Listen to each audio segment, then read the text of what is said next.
പ്രിയപ്പെട്ട പ്രേക്ഷകർ, നമുക്ക് ഇനിയിപ്പോൾ ഹലോ മലയാളത്തിൽ സെഗ്മെന്റുകൾ കൂടി തുടങ്ങാം. അപ്പോൾ ദൈവമേ കൈതൊഴാവിൽ നിന്നും തുടങ്ങാം അല്ലേ.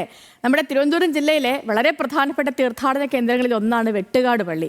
റോമിലെ പുരാതന പള്ളികളൊക്കെ അനുസ്മരിക്കുന്ന തരത്തിലാണ് പള്ളി നിർമ്മിച്ചിട്ടുള്ളത്. വെട്ടുകാട് പള്ളിയിലെത്തി അനുഗ്രഹം പറഞ്ഞാൽ സഫലീകരണം ഉണ്ടാകുമെന്നാണ് വിശ്വാസം. വിശേഷ ദിവസങ്ങളിലടക്കം വെട്ടുകാടേക്ക് എത്തുന്നത് ഒരുപാട് വിശ്വാസികളാണ്.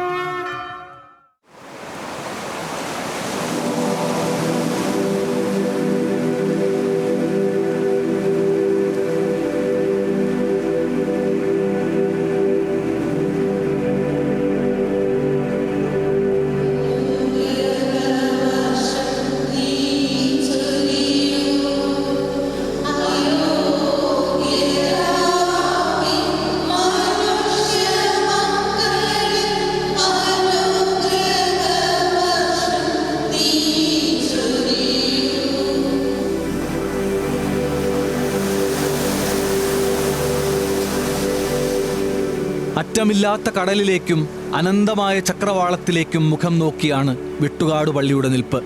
ശംഖുമുഖത്തിൻ്റെ തീരമണലിൽ വേരുറപ്പിച്ച് നീലാകാശത്തോളം ഉയരത്തിൽ കടലിനെ സാക്ഷിയാക്കി ഓരോ വിശ്വാസിയെയും ദൈവം അനുഗ്രഹിക്കുന്നു.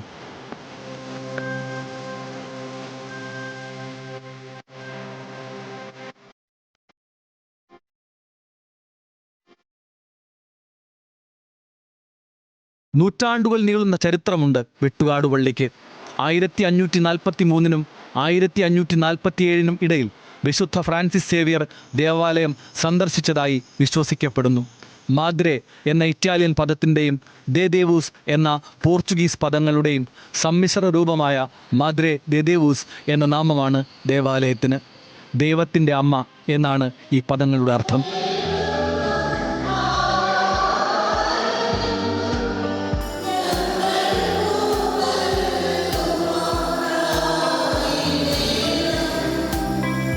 കന്യാമറിയത്തിൻ്റെ നാമത്തിലാണ് ദേവാലയം സ്ഥാപിതമായിരിക്കുന്നത്.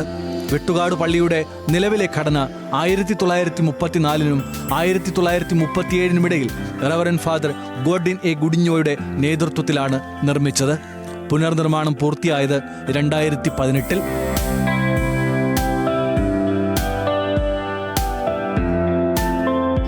ഇത് പഴയ പള്ളിയായിരുന്നു. അതിനെ പൊളിച്ചാണ് ഇപ്പോൾ പുതിയതായിട്ട് നമ്മൾ നിർമ്മിച്ചത്. പുതിയതായിട്ട് മറ്റേ ഗ്രോത്തിക് നിർമ്മാണത്തിലുള്ള വിദേശ ഇറ്റാലിയൻ മോഡലിലുള്ള പള്ളിയാണ് നിർമ്മിച്ചത്. 2009 പള്ളി നിർമ്മാണം തുടങ്ങി. 2018 പള്ളി പൂർത്തിയായി. അതിൻ്റെ തറക്കല്ലിട്ടതും ഗ്ലാഡിൻ അച്ഛനായിരുന്നു. അതിനെ അന്ന് ഉണ്ടായിരുന്നതും ഈ പറഞ്ഞതുപോലെ ജനറൽ കൺവീനർ തന്നെയാണ് കല്ലെടുത്തുകൊണ്ട് പോയി നമ്മൾ ബ്ലെസ്സിങ്ങിന് കൊടുത്തതും കല്ല് ഇട്ടതും എല്ലാം ഗ്ലാഡിൻ അച്ഛനായിരുന്നു. ഒറ്റ നോട്ടത്തിൽ റോമിലെ ഒരു ദേവാലയമെന്ന് തോന്നിപ്പിക്കും വിധമാണ് വെട്ടുകാട് പള്ളിയുടെ നിർമ്മാണം. കൂർത്ത മിനാരങ്ങൾ, വമ്പൻ ഡോം, ചുമരുകൾ നിറയുന്ന വലിയ ജനാലകൾ, നീളൻ ഇടനാഴി. പഴയ നിയമത്തിൽ നിന്നും പുതിയ നിയമത്തിൽ നിന്നുമുള്ള നിർണായക നിമിഷങ്ങൾ വർണ്ണചിത്രങ്ങളായി ഉത്തരത്തിൽ വിരിയുന്നു. എല്ലാം പാശ്ചാത്യ മാതൃകകൾ.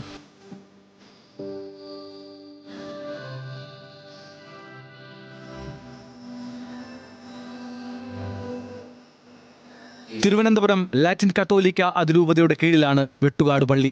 2 ചാപ്പലുകളും ഒരു മ്യൂസിയവും ഉൾപ്പെട്ട ഭൂഗർഭാറയും അടുത്തിടെ ഉദ്ഘാടനം ചെയ്തു. വൈകുന്നേരങ്ങളിലാണ് വെട്ടുകാട് പള്ളിയിലേക്ക് കൂടുതൽ പേരെത്തുന്നത്. ജോലിയുടെ ഭാരമിറക്കിയവരും ശാന്തിയുടെ ഉറക്കം തേടുന്നവരും സന്ധ്യയോടെയാണ് ഇവിടെ എത്തുക.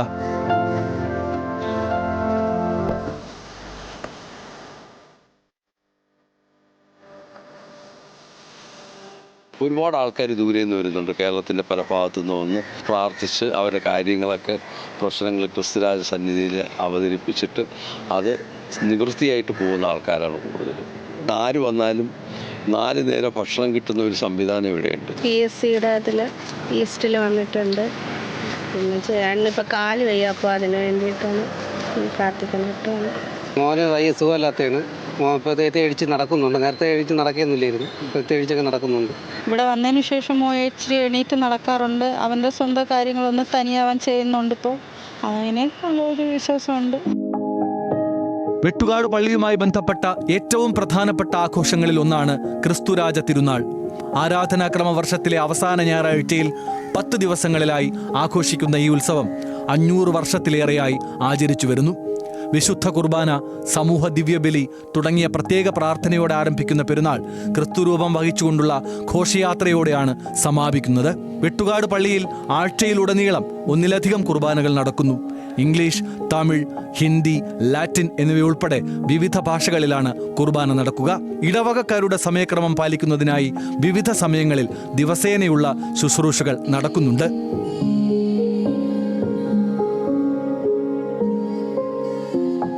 അറ്റമില്ലാത്ത കടലിലേക്ക് അഭിമുഖമായി നിൽക്കുകയാണ് വെട്ടുകാട് പള്ളി.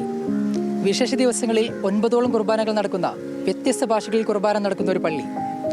ഒരു പള്ളി ഒരു നാടിൻ്റെ ജീവനാടി മാറുമെന്നതിൻ്റെ ഉത്തമ ഉദാഹരണം കൂടിയാണ് വെട്ടുകാട് പള്ളി. ക്യാമറമാൻ സജയനും രതീഷ് കട്ടേലിക്കൊപ്പം ആഷിഖ് റഹ്മാൻ, ന്യൂസ് മലയാളം, തിരുവനന്തപുരം.